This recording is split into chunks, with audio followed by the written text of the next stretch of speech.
सोन्याने मला 15% लॉस दिला जेव्हा मी गोल्ड इन्व्हेस्टमेंट स्टार्ट केलं अर्ली एजमध्ये, आणि हा माझ्यासाठी एक खूप भयानक एक्सपिरियन्स होता.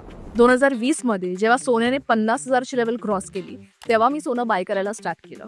सोन्याने एक हाय दिला 55,000चा, आणि त्याच्यानंतर सोनं क्रॅश झालं, डिरेक्टली 45-47,000च्या लेवल्सवर आलं. जवळजवळ मी 15%चा लॉस बघितला, पण पॅनिक नाही केलं आणि मी दर महिन्याला थोडं थोडं सोनं अॅक्युमुलेट करत राहिले.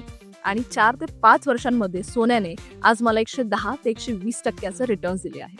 लक्षात ठेवा, कधीही एका मोठ्या रॅलीनंतर तुम्ही जेव्हा इन्व्हेस्टमेंट्स करता ऑल टाइम हायला, तेव्हा 2 शक्यता असतात. एक तर ती रॅली तिथून कंटिन्यू होणार आहे, किंवा एक छोटंसं करेक्शन होऊ शकतं.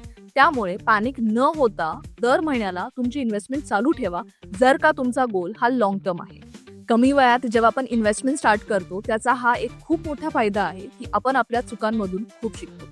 तुम्हाला जर वाटत असेल की गोल्ड ही बेस्ट इन्व्हेस्टमेंट आहे, तर कमेंट करून नक्की सांगा आणि आम्हाला फॉलो करायला विसरू नका.